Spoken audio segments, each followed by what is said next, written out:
آج کے modern rational انسان کا عقیدہ یہ ہے کہ وہ جو دیکھ سکتا ہے، سن سکتا ہے، چھو سکتا ہے وہ سچ ہے، جو نہیں وہ شاید ہے بھی یا نہیں بھی، ہمیشہ ڈاؤٹ میں رہے گا۔ سینگ از بلیونگ، یہی اس کا دین ہے، لیکن یہ تو جھوٹ ہے۔ چلو اس کو سائنس کی زبان سے سمجھتے ہیں۔ انسان کی کان صرف 20 ہرٹز سے لے کے 20,000 ہرٹز فریکوینسی تک سن سکتا ہے۔ اس رینج سے نیچے گئے انفراسونک تمہارے لیے سائلنٹ ہے، اس رینج سے اوپر الٹراسونک ہمارے لیے سائلنٹ ہے۔ بیٹس ایک دوسرے سے بات کرتے ہیں، ہمارے کانوں کے لیے خاموشی ہے۔ ویلز سمندر میں کمیونیکیٹ کرتی ہیں، ہمارے لیے سائلنس ہے۔ ارتھ کویک آنے سے پہلے جو وائبریشن آتی ہے ہمارے لیے کچھ نہیں ہے۔ قرآن نے بھی تو 1400 سال پہلے یہی کہا، مانو اس چیز کو جو تمہارے سینسز سے باہر ہے، تو اس چیز پر ہمارا عقیدہ کیوں نہیں؟ تو ایمان غیب انسان اور جانور میں فرق ہے۔ جانور 5 سینسز کا غلام ہے، لیکن انسان غیب پر یقین رکھنے والا ہے، اور جب یہ یقین ہوتا ہے تو اللہ ہے، جنت ہے، فرشتے ہیں، تب انسان کی دنیا میں ایک نئی ڈائمینشن کھلتی ہے۔ تب جا کر سیکریفائس پاسبل ہوتا ہے، تب وہ اپنا نفس مار سکتا ہے اللہ کے لیے۔ تب وہ صرف پتھر نہیں رہتا جس پہ بارش بہ جائے، بلکہ وہ زمین بن جاتا ہے جس پہ اتر کر بارش ایک فصل اگاتی ہے۔ غیب کی سب سے بڑی، سب سے پاورفل، سب سے ڈائریکٹ کیٹیگری آخرت، اسی لیے اللہ تعالیٰ نے آیت 4 میں اسے الگ مینشن کیا۔ صرف غیب کا آنا کافی نہیں تھا، اسی لیے آخرت کو الگ نکال کر کہا وَبِالْآخِرَةِ هُمْ يُوقِنُونَ، اور وہ جو آخرت پر یقین رکھتے ہیں۔ کیوں؟ کیونکہ آخرت وہ غیب ہے جو انسان کے ہر چوائس کو، ہر عمل کو، ہر منٹ چیلنج کرتی ہے، ڈرائیو کرتی ہے، اور یہی وہ مین چیز ہے جو انسان اور جانور کو الگ کرتی ہے، وہ ہے جواب دہی۔ جانور سے کوئی حساب نہیں، اس نے جو کچھ کیا وہ اس کی فطرت ہے، اس کی سینسز کا رسپانس ہے، اسی لیے کوئی حساب نہیں، کوئی جواب نہیں۔ لیکن انسان کے پاس عقل ہے، ارادہ ہے، چوائس ہے، اور جب چوائس ہوتا ہے تو جواب بھی دینا ہوگا۔ اللہ نے انسان کو زمین پر خلیفہ بنایا، ایک ریپریزنٹیٹیو بنایا۔ ریپریزنٹیٹیو اپنے لیے نہیں جیتا ہے، بلکہ وہ ایک ذمہ داری اٹھاتا ہے، اور جب ذمہ داری اٹھاتا ہے تو اسے جواب دینا ہوگا، اسے حساب دینا ہوگا۔ اور جب یہ حقیقت انسان کے دماغ میں بیٹھ جاتی ہے تو اس کی کمر سیدھی ہو جاتی ہے، اسے پتہ ہے کہ اس کو جواب دینا ہے، اس کو کسی کے سامنے کھڑا ہونا ہے۔ یہ ٹیسٹ ختم ہوگا، رزلٹ نکلے گی، رینک آئے گی، اس رینک کے حساب سے ایک گفٹ ملے گا یا عذاب ملے گا، اور وہ پرماننٹ ہوگا۔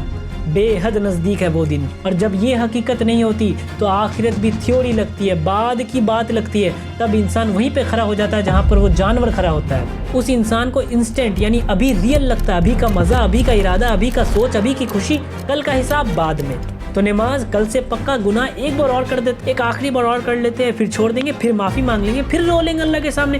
آخرت وہ تو ہوگی، ابھی تو زندگی جینی ہے۔ یہی ہے انسٹنٹ گریٹیفیکیشن کا ٹریپ، اور یہی ہے ایمان آخرت کی کمی کا نتیجہ۔ اور جب یہ یقین نہیں ہوتا تو ہمارے پاس بس ایک ٹیگ بستا ہے، اللہ کا شکر ہے ہم مسلم ہیں۔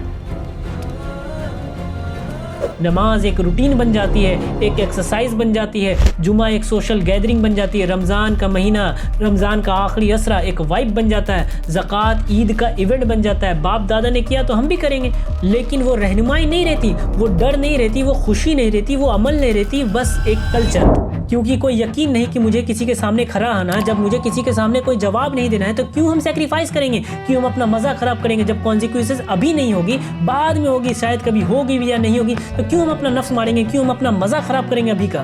اور یہ صرف ایک انسان کا مسئلہ نہیں ہے، یہ پوری دنیا کا مسئلہ ہے۔ جس مسلم لیڈر کو آخرت کا یقین نہیں ہے وہ اپنی قوم بیچے گا، پاور کے لیے، حکومت کے لیے، مال کے لیے، اپنے مسلم بھائیوں پر ظلم کرے گا، ظلم ہوتے ہوئے دیکھے گا، منہ پھیر لے گا۔ کیوں؟ کیونکہ کانسیکوینسز ابھی نہیں آئے گی، وہ ریئلی نہیں ہے نا، ابھی تو نہیں آئے گی نا، بعد میں شاید آئے گی۔ جس باپ کو آخرت کا یقین نہیں ہے وہ اپنی بیٹی کا نکاح وہاں کرائے گا جہاں اس کو فائدہ ہوگا، اس کی سوسائٹی میں عزت بڑھے، رتبہ بڑھے، اس گھر میں پیسہ ہو، گھر ہو، گاڑی ہو، 5-6 فگر سیلری ہو، خاندان اچھا ہو، بیٹی کی مرضی، لڑکا کا دین، بیٹی کی رضا، یہ سب بعد میں۔ کیونکہ اللہ کے سامنے جواب دینا ہے، یہ اتنا ریئل نہیں لگتا ہے، کیونکہ یہ چیزیں ابھی نہیں ہے، انسٹنٹ نہیں ہے۔ آپ کے ساتھ رشتہ قبول ہے؟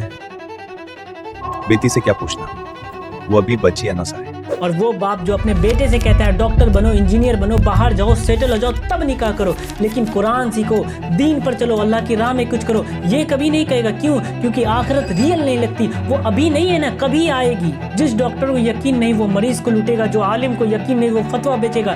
دنیا کی 90% فساد اسی آخرت کی کمی کے نتیجہ سے ہے۔ تو یہ دونوں ایمان غیب، ایمان آخرت، وہ بنیاد ہے جو تقویٰ کو زندہ رکھتی ہے۔ اور جب یہ بنیاد مضبوط ہوتی ہے تو اللہ تعالیٰ نے جو چیز آیت 3 اور 4 میں فرمائی وہ نیچرلی آنے لگتی ہے، کوشش نہیں کرنی پڑتی، وہ خود بخود ہوتی ہے۔ سورہ بقرہ کی یہ شروعاتی 5 آیتیں صرف الفاظ نہیں ہیں، یہ اللہ کا وہ سگنیچر ہے جو طے کرتا ہے کہ آپ کا نام ہدایت پانے والوں میں ہوگا یا گمراہ ہونے والوں میں۔ اگر ہم نے ان 5 آیتوں کو گہرائی سے نہیں سمجھا تو ڈر یہ ہے کہ ہم صرف ایک مسلم کا لیبل لے کر گھومتے رہیں گے کیونکہ باپ دادا مسلم تھے, کیونکہ ہم مسلم کے گھر میں پیدا ہوئے. اس پوری ویڈیو میں ہم نے وہ 5 بڑے راز کھولے ہیں جو سورہ بقرہ کی صرف شروعاتی 5 آیتیں سے لی گئی ہے.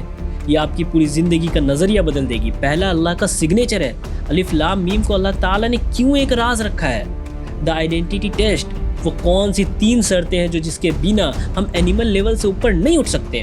دا سیکریٹ آف ہدایت, کیوں ہدایت کی بارش صرف کچھ لوگوں پر پڑتی ہے بلکہ وہ کھلا سمندر ہے قرآن, پھر بھی صرف کچھ لوگ ہدایت پاتے ہیں. دا کنگز کمانڈ, اللہ نے کتاب شروع کرنے سے پہلے اپنی مہر کیوں لگائی.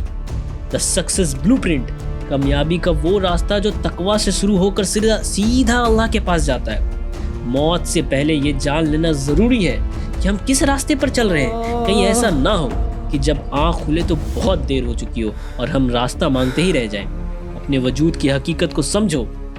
اس سسٹم کو پورا ڈیکوڈ کرنے کے لیے اب بھی اس پوری ویڈیو کو دیکھیں. یہ 15 منٹ آپ کی ان صدیوں کی غفلت کو دور کر سکتا ہے.